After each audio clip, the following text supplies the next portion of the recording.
அந்த விஞ்ஞான கூடத்தில் வேலை பார்த்து கொண்டிருந்த விஞ்ஞானி தன் மேலதிகாரியிடம் வேண்டினார். நான் என் பிள்ளைகளை இன்று கண்காட்சிக்கு அழைத்துச் செல்வதாய் வாக்கு கொடுத்திருக்கிறேன்.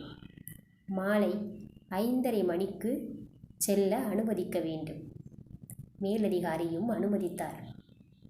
வேலை மும்முரத்தில் மூழ்கிய விஞ்ஞானி கடிகாரத்தை பார்த்தபோது மணி இரவு 8:30. பிள்ளைகள் வீட்டில் பிரளயம் கிளப்புவார்கள் என்ற பயத்துடன் போனார். வீட்டில் மனைவி மட்டுமே இருந்தார்.